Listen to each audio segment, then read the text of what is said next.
Agomaso Chasakene and Agomaso Asantehene respectively. Reverend Ransford Obeng Oye General Overseer CCC. So for Hemaa Victory Baptist Church. Honorable Gloria Timagambra Oye Regional Minister ne Personal Assistant Political Affairs. Honorable Kwabna Boateng MP Ejiso and parliamentary candidate Ejiso. Mr. Michael Pasi Edu, parliamentary candidate of Ofurukom, presiding member and assembly members of Ofurukom Municipal Assembly. Municipal Coordinating Director of Ofurukom Municipal Assembly, Mr. Atta Mensa Charles.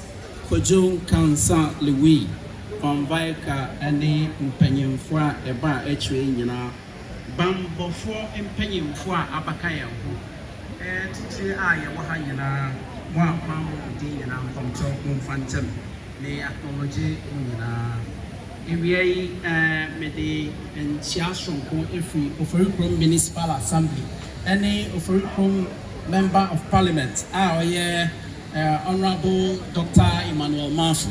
Now was saying, Carry Owaha, then so Abai Asmano Abrochimemunti Onika, T. Okase, Minsid them. The in Chiashonko, Emamunina, and which it made Abaso Bocasia, Emma Nana Sementia, and then a Hukani, Nana and Mrs. Sementia, made Abaso Bocasia. Mamu ebi masem yetiawa aban asadiane se ye pe ejuma mamfo ye de bambo eba oman mu ye de mpuntu eba oman mu aban tumi ye ni nyina prekope aban ye ne kakra tinyame ya adom na wonya timamuni a owa adwem pasei na oye bibi saa de boa aban a na ose abasobɔ de eno ntina ewie me de abasobɔ kese Emma Nana Samentia. Lejuma Oye Ofurukom Municipal Assembly Yeni Mubipa. Senia or Casano Kaeno. Employment Wafanipa Akaka Krabine do 300 ahasa. Enya de Ketwa so be a Juma, our friend Nipa Eko ahasa. Nye no kwa. Nye Nipa na wafa obonenkwa. Bambo mwasamunso.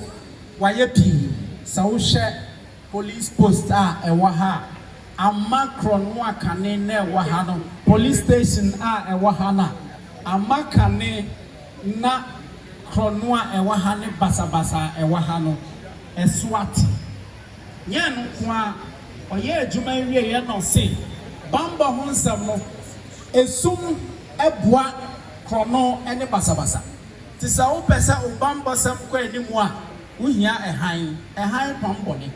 Inti osisi light bayese 50. Owie no light no wenjane sao. Eno sade to ne genset no mecha plant no generator no. Sada achi bia sa light no kra duma, abai light no dum. Na so so ne dia na sa eho ni nyina so enya light. Na sa ni pe on sensembo. Mi di se on sensembo kasi.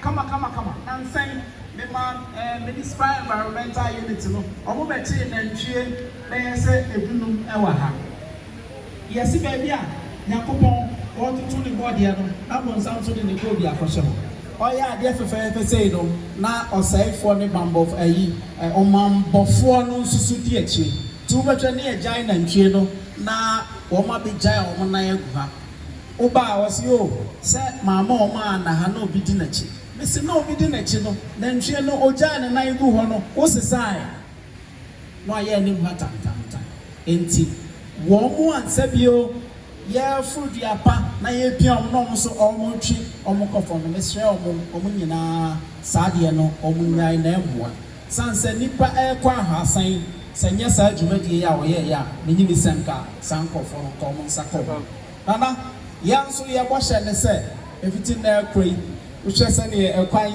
ye boa ye ma permit man ye ne kama ni nyina kire mbuntu asa adwumadi kase e dia ba enti me nana ene nana sementia assembly so bohye aye hyebo ne se near ye bay bia, a juma betim. Now, bois, ama akoswaye juma, nanko fuene juma ye, a hakoswaye fe, bambo akoswa akonen, ye bayesa, the Damasipi, Yanko Ponche. Thank you so much, Honorable Abraham Aintree, Municipal Chief Executive of the Oforikrom Municipality. Ladies and gentlemen, this is Semeshia Golden Moore, and I want you all to follow our social media platforms on Facebook at SGMore Official, and on Instagram at SGMore. You can also visit our website www.sgmore.com.gh, www.sgmore.com.gh. If you have the booklet with you, please do well to scan for the brochure behind. Thank you so much. Ladies and gentlemen, moving on, we will take another solidarity message from Madame Abena Amo, Deputy Director of Ghana Tourism Authority, the Department of Standards and Quality Assurance.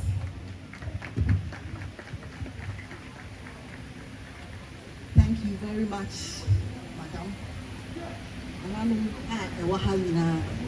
Nana Hemaa for Ewaha. Nana Numa Ewaha, Nana Hemaa for Ewaha.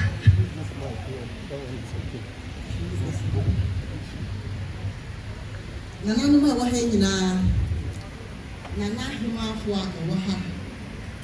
A buying penny for Ewaha, Nana Semeshia. In Penifadida in Kokwano na Ghana Hotel Association President and leaders. Leaders, perform what you do or creative acts, all protocols duly observed. And we have Ghana Tourism Authority. We ensure said the move is something. Reverend Asantehene. Any other people over here now? And Ghana Tourism Authority, they do my deal teach you, they say, they were having a share, Ama is share, Eduma, and the person, near Sabo Mumbai. Okay, is share, Eduma debris, hotels coming, restaurants coming, travel and tours coming, car rentals coming. Tourist sites are coming. Yakasi eka ade bechi enti baby am gina die kire se mekuma to meyem ankasa na nanom a aka nyinara asofo yan Papa Ransford creative arts for ewaha Ghana Tourism Authority for Hotel Association for Mesre na nipekuro etitra abaha ya MC ebubo won di nyina masre mo ani di akasa kakra eya medde na ya mahoho a senne yehu se ye bie sa de ewia na ansa na no enka mu behu regional minister ankasa wa ha na nso ye nyina ye nim se na ye Farmers Day. Na Farmers Day no so regional celebration no ekon crime enu nti na regional minister oni ha enka ono a na beba na mema bonichi do na nso enam se adwumadie nti ene yeto ye ni a ye hu no ewo ye ntem ni titiri ni se asem aba ofori kurom no eya asemode ema aban no ene region no adentia enipa anya adwuma anya eya aban ne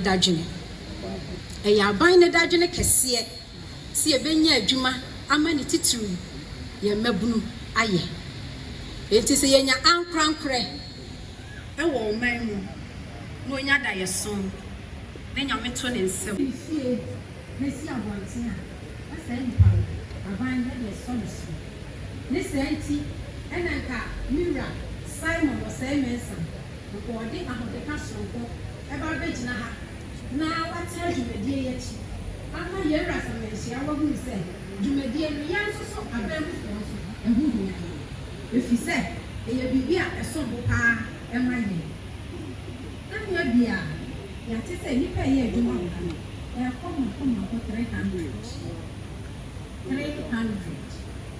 sɛ onipa baako biara mpo ogye 1,000 cedis bosome koraa ɛnyɛ sika ketewa ne saa nti na yɛka sɛ adwuma a wodi ase wi ɛnyɛ ofori kuro mu nko a yɛsrɛ wɔ biara wɔwɔ ha sɛ wokɔ akɔbɔ ho dawuro yɛka sɛ yɛkɔ mall a na yɛkɔ ofori kuro mu SG mall ɛfiri sɛ wɔwɔ kɔ hɔ kɔdi dwa na me so meba ha bɛdi dwa meba ha bɛyɛ me ti na obi so ba ha bɛyɛ ne ti meba ha bɛdidi na obi so ba ha bɛdidi a ɛna sika a wɔde hyɛ mu ɛso ba mfasoɔ ama yɛn ho afoforɔ nkɔ ɛwɔ yɛn constituency enti me deɛ ɛwɔm sɛ mefiri region ɛna ɛba a yɛde nanso sɛ meyɛ ofori kuro mu ni na na di adanseɛ sɛ dwumadie yɛwie koraa no mepa inspection bɛɛbire no ne kwansa ansa na dwumadie yɛwie a yɛbia mu na kyerɛ sɛ ɛhia yɛ paa asaban ne nyinaa ne sɛ amammuo no aban ko antimi nyɛ aban ko antimi nyɛ enti na yɛhia private participation ɛwɔ yɛn amammuo no mu enti nana yɛmma yɛ kasa ama ɛsrɛ nyame hyira mo ne yɛasrɛ sɛ nyame a wɔhyira nnipa ntumi nom no wɔhyira ma no wɔhyira nnipa a wɔborɔ ne nso nyina ɛde pa asantema yɛkyiri nyina na ɔmu nya sika ne yɛse yɛbɛdi dwa yɛnya sika ne yɛse yɛbɛtu anammɔ a na yɛmfa yɛne nhwɛ baabia sɛ yɛba ofori kuo no na bɛfa bɛkyi hɔ no SG mall na sɛ SG mall ɛyɛ kra bɛhwɛ a ɛyɛ sɛ ofori kurom so koraa bɛhoahoa yɛ ɛkae sɛ MCEC yɛhyia na asokwa yɛyɛ ɛso wɔ mɔɔto wɔ sika na kyɛ sɛ ɔde sisi yɛ ɛsɛ me nua kwa amene so bɛtumi aka sɛ ofori kurom so so yɛwɔ mɔɔ no bi enti no nana ɛnyɛ wɔ nko a yɛkora ne yɛde bɛhoahoa yɛ yɛsrɛ nyame nhyira ma mo nyinaa obi a wase agagye aba sɛ nimonyam adeɛ nte sɛ mode mo nimonyam aba bɛtɛ akyiri ne yɛasrɛ mo nso sɛ mobɛbi patronize dwumadi a ɛwɔ ha no sɛnea ɛbɛyɛ a sika no ɛbɛba deɛ ɛdi kan akɔhyɛ mu ɛbɛba ne mfaso aba so ne yɛanya foforɔ nso wɔ ha nyame nhyira mo nyinaa meda mo ase. Okay. Madam Gloria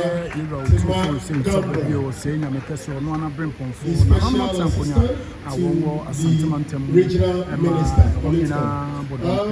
Honorable Sadat,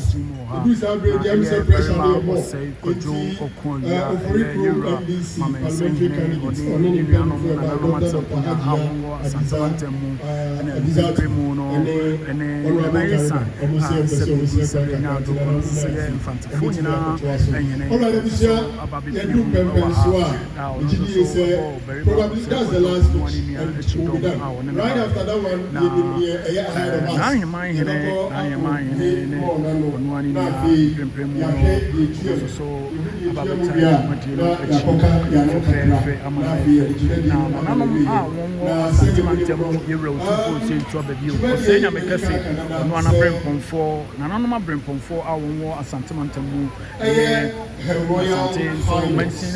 So a BABP and Charming, and near to Grufuna about the Naibai, the Bremon, Nanum, Amai, and Amai,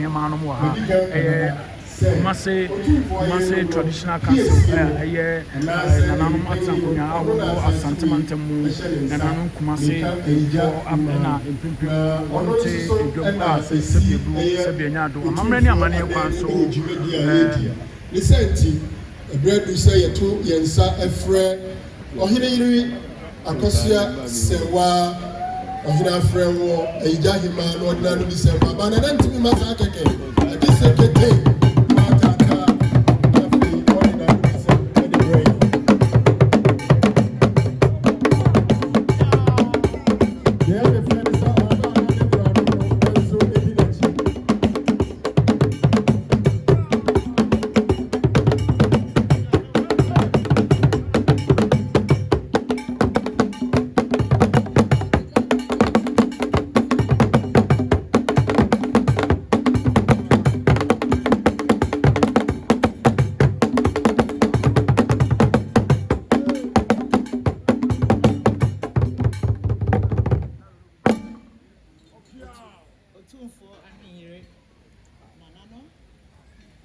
the special assistant to the Honorable Regional Minister, the beautiful Gloria Timagambra, Municipal Chief Executive, the clergy, the entertainment industry, the media, invited guests, ladies and gentlemen. It is my great pleasure to chair this very important function today. I must say with delight that I am proud to be part of the distinguished people gathered here to outdoor this beautiful edifice. In my capacity as the chairperson, I would like to say a special akwaba again to each and every one of you here. My job today is not to make a speech, but to chair and guide this function. So just permit me to express in the name of His Royal Majesty, King Osei Tutu II and Ayigya, our most sincere gratitude to the CEO of SGMO and his team for establishing this multi-purpose complex here. SGMO has positively contributed to the development of the Ayigya community and Kumasi city as a whole. We have witnessed a significant increase of economic activities in the community, which came as a result of the mall constructed by Mr. Kofi Ahene, popularly known as Nana Kofi Semenshia. It is my hope that this gathering will inspire more people to emulate Mr. Ahene, thereby creating more jobs for the youth. Finally, I should mention that SGMO is a very hospitable location, and I would like to urge all of you to spare time to enjoy the hospitality of the SGMO. Thank you so very much, and God bless you all. Thank you.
Go. Tim Quanta woman, Pimano Diapoli. Yay! Wahibiabo, Tim Quanta woman, Pimano Diapoli. A crana pampa sway, Yakubo, a crana pampa sway.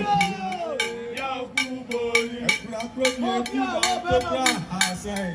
Yakubo, Rakobi, Kuna, Hammy, Yakubo, Ramania.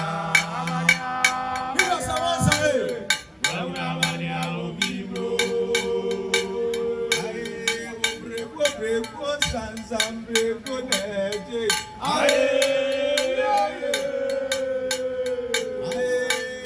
will break one sons and break good edges.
Yamishna Mati. No, some bonny say na me Jayana Yamisha. Nyamia Tom Kete Group. God bless you for that wonderful traditional display. Na mo kind of nana on say ebi di nana ba omo nya nana. Obi edi nana nemu onye nana. Obi edi okay, mami fancy. Na minyeni say. Beatrice, akwanya we say anka yenya baby anka ni ye. Opanyi ene die opekra betima friend John Kofi ahe problem ni ho. But me no ka say ya chene hene wadwane amomachi. Yenyina yetete ha say dey no na yedidi wa abonte no mbayire ne pampe. Akonya na so omedi a odwane dwane. Yete ha na dey no Omojire ne pampia na mesumiso aduane nim. Na jamete ho. We dey nesire na jack. Mesumi ye ni neat. Ne atia ni se na na semanhia nyame adom. Eye ukopie mu ewo kuntu ewo eye ebensopon ye kano eye yamame woni no nkunsunkum enye ne ye nkunsunkum traditional area ye wo kura ye ho no prokese ye frɛ ne kuntu ɛhɔ ɛna nana semanhia ene ya chi na okoye jase hene nyame ya adoma eye 29th of this month ya ene ye de ni si agwaso na ye omrante wa bi a wo feel ne keke nti e basa o se ye den ya bebe bi on the day kojon cancel win ebe perform kuntu fo no monya ready mo hwe ni mu kojon cancel storm honom Kofi Kinata enso ebe ho Ken Paluta enso be ho enti kuntu kro no enye easy ye beba ye ba ni ye pa ya na ma hwe ne me ye se de be ya ye be wi e be ko ne abosome nkro achi asem bia nsi wo so ho be ha emrema be kro ma fe ye be ko na abosome nkro achi na ensam kakra sisi wo ense na akoboa enti eduru ha ya na mokui na no matu nkrofofo kakra emrema ye be kro nim na no ene eduru kuntu ya se benyina ba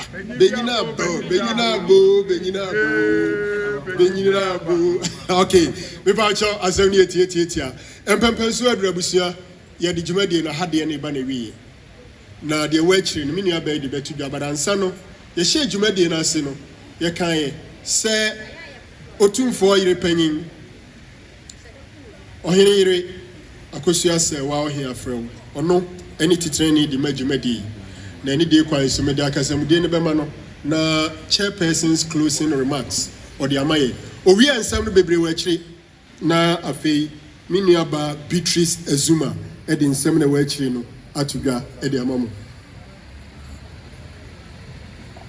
no empenifo amohye mo hanyina eta munyina amase e de nyame o hata we e da munyina amase sisi no ye ko ne akotwa ahomanim time ko na obia pe bibi kakra na odi akeka na no na mahwe nyoma kakra ewo mo onim enyo bi kra na beka a kire o say ko ne kodi mu adanse a kire obi enyo nsombo ya ma na puso enti free ye ko no ne ye kwa no na amonim abato e wo enim esi mo nyina se ye fa mompaye na de obia fu se ebepoa no onkotoma no enye ntokwa eya adwenche wa wo hwe de ebeboa yen no ebeboa ye mo yi ebeboa meyi jaman ebeboa Kumasi ebeboa Ghana man nyina awokoto ama no eti eye paibo enye ne o mabasabasa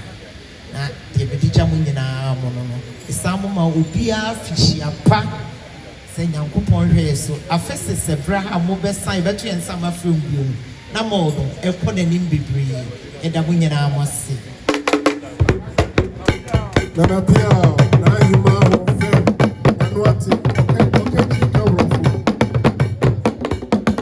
me ba mcho ye be me busu na se ne munyum na haya Asantehene me senti ye be so no na ye premiere the movie The Law movie is so na enemu first show started from 6 p.m. to 8 p.m. Second show 8 p.m. to 10 p.m. and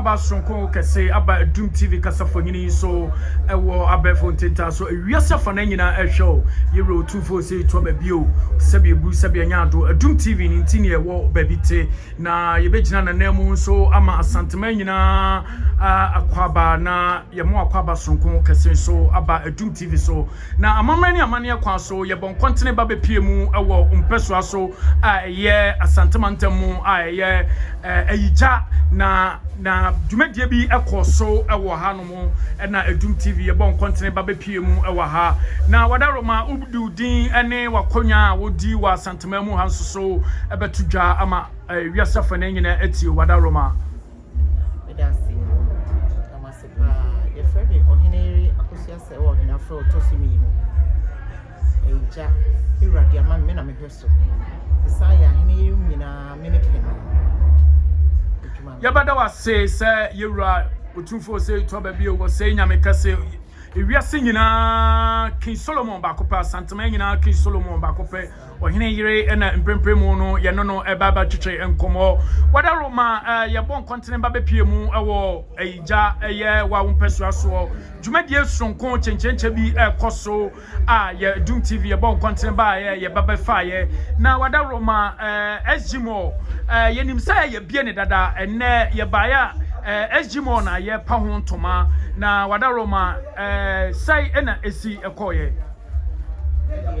we na mo baby na me ato eye kama papa SGMO say shade ya kakra but ye ne mu amfi meni ye twen se bibia de kototi na ne o manyina aboa no tie ne na onyame na no ma ye ho kwan se mpa ho ntoma ne se ne wa wu se woni bia ye kama ye se de she yura Asantehene ni munyam Jamai ni munyam Kumasi ene Ghana manye wadama yenhye emra yebon kontene ba bepiemu ewa ha no mprempremu no amamre ni amane akwa so say wo ni nipa wo be ye otutenani na wo dwumadie ni mu ebesi yewra otumfo se to ba bi onan wo bie bro ni be ka Unveil wo bie ayeye dwumadie no ano wo sa betwa ahomemu wadama wanu disem ne say wo de ma Asantehene ene Ghana man no nyina eno kre aramato edi me see a friend I resefi di nti ameka sa ne say owura ho se de owura ha wani beje asechire ne say emofra de owura ma obenya bibia ama nkola amomani age emabru die wo ama amefo ne papafo ena nkokra ne mrewafo nso die wo chese se edwuma die ana ahoto fi bibie bi wo efa cinema shops wo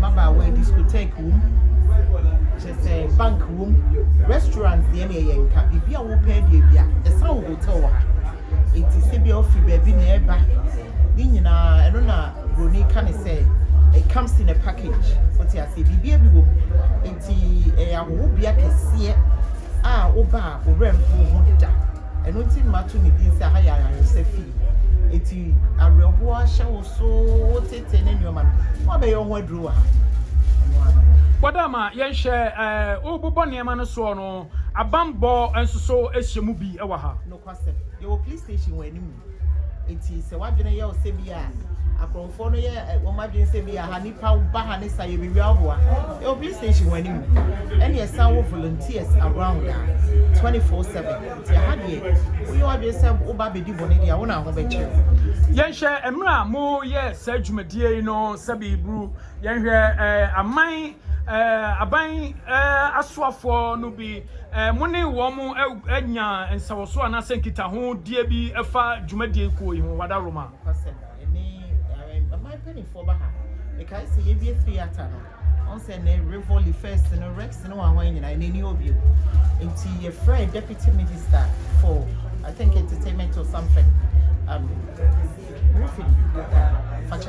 minister by you know mun na na course ro ko bie ye ko manage papa HSN na theater no everywhere enti ya president for penifo ni bi ba e na yanso ye ne for municipal ye no mu di sa wo so papa to bie ni e ko so wadama wanu disem we di tudwa for 2024 election a football ben na ode ma nchima youth na aba no se election ye ba beto no when do sem as ohene yere yero tumfo se to ba bio se bi egru na da roma ohene yere ugina se bi yewura na mu ebe ye otutenani when do sem ne say wo dey to edwa obi ani se rade se bi oye asumdie hene asumdie na mesre maka cho bi anya ntokwa adwenkyere na se wo babunu mo bi dede se bra obro asomesima mi kwa eni oma basabasa na wa ukodi acha na se wara nipa kro no no se kokoye no ono ne mawe eke bi kro ne mawo school wa buchi etu koye tutu asem na ba mofo so mu a enya dia ye bi jawo ntie ya adwenkyere esre rade na nanom so mo kan ye ho 7th December na me hye no wani munyam obi abekọ akwakoto na ba asomdiem okona basabasa bi wo baabi a twon ho wotu wie ya na okofi wakotere TV ya na wapɛ radio bi atena ho ana opekura ahase be mount platform kesiye TV akesiye yi twagu maba betena ha na nyina de odo abodom na ye tie results ye de ahye Ghana ma ye ni munyam wadama ohene yire yabada wasese unya bre ma ye a woni nya nkita ho ewo kasafonyini so na ubetia wadofo no omo amanone ene Ghana hanom nyina eni kai no bi tia no miwra Asantehene 246 to abebi piao share no nti me ti baby miwra bo me mu asema o chia madofo nyina because me bodi a ebi bekasa mabobidi ma mobidi na mpanimfo nyina me chia obi a me sasumdwe ma obi a abato mesremo edi eni baby ko okro ya na ewo munyina moma bibia anye boko abochimem nso adofo ewo nyina me chia obi a that's ewu sebe ebu sebe nyado amamre ni amane kwan so nananom ahene yerenom a omwo asanteme empempremu no ye dwumadie bi ekoso ewo SGMO wo Kumasi Asantehene na yehwe wo hene yerenom ahofama empempremu no omode to na eye sonko kra eye sonko na yebabo pini nananom na ye no omo atwetwe enkomo yedamase Asantehene na ye Ayigya Kumasi Ayigya tech Ayigya ho empempremu no SGMO oho no mo na dwumadie no ekoso na nananom atrankonya a wonwo Asantehene nyina abom dompem eba bepie mu ewa nananom abremponfo nananom adukrofo nso ebo won ewura no mu nso achi ene wonom nyina eba bepie mu emprempremu a na hanom ye Kumasi SGMO a wo Ayigya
General Overseer, Power Transport General Overseer, Power Responsibility Center,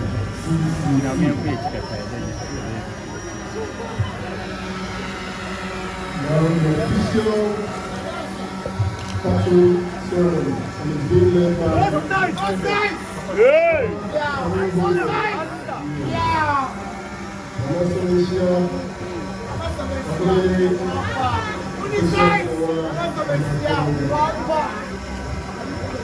Hallelujah.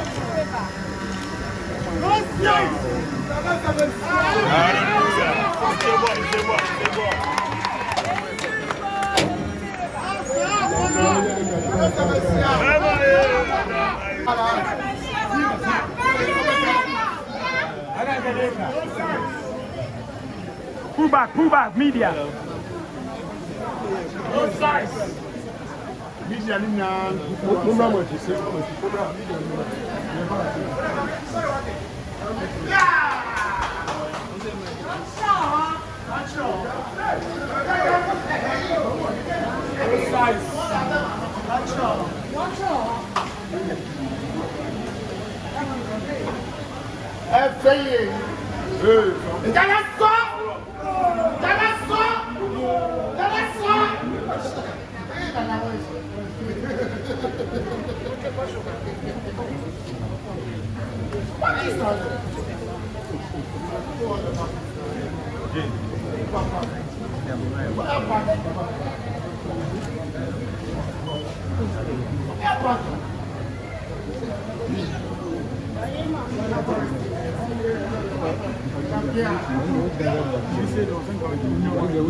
Father, as we open this platform, we are doing it to God's glory, and the business in this place continue to grow. In Jesus' name we pray.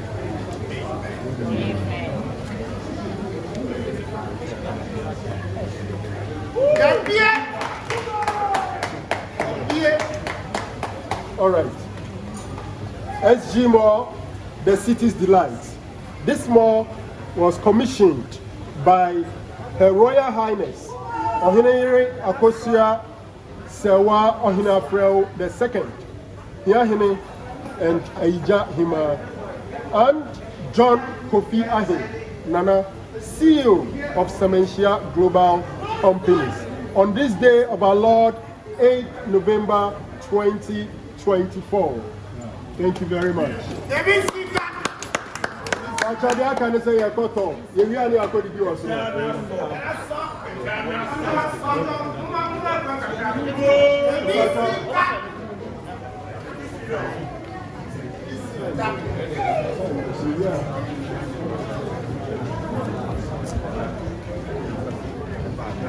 Left or right? Left first.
Shop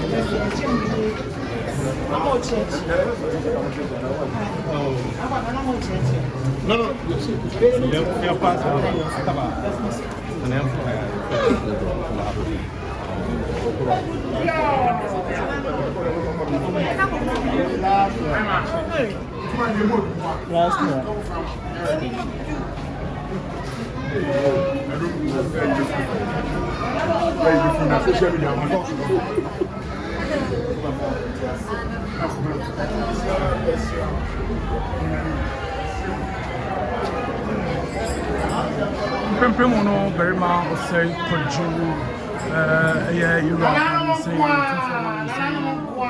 teacher kantanka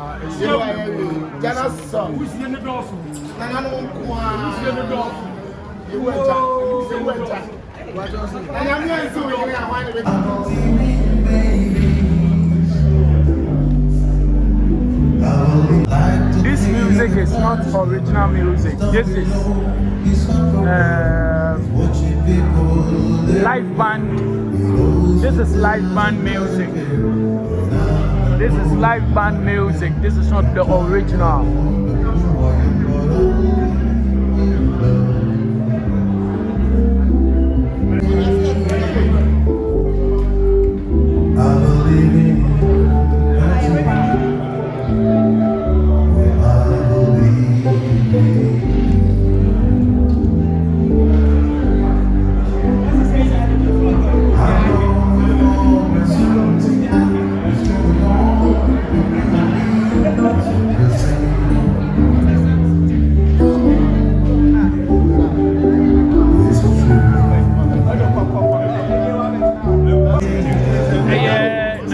Nananom atsankonya emprempremu no sese ye ade yi no nananom ababetena se emprempremu no so yewra otufo se twa ba bi ono ana bremponfo nananom atsankonya a wo asantemantamu na emprempremu no won so ababetena se a won baba betro won ahome ombekpa nananom ababeka won sa na amamre ni amane akwan so no sede tie bia no nananom atsankonya akwaye amamre ni amane ama dwumadie a sebi dwumadie ebefa no ntoma pafra awa santememu ene Ghana mu de na se ye hwe nananom ahofama a prempremu no so won so ade ba ya na aye fefefe sonko na yenhwe dwumadie a ekoso yi eye otutenani so a wo ba ya obesi yewra anan eye ohene yire a ono so eye Ayigya ma Ayigya Hemaa emprempremu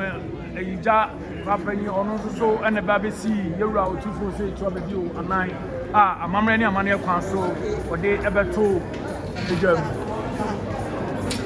sese katafa eguso a yede ba no eye roni be kasa lunch lunch time and emprempremu no so a ekoso awo aha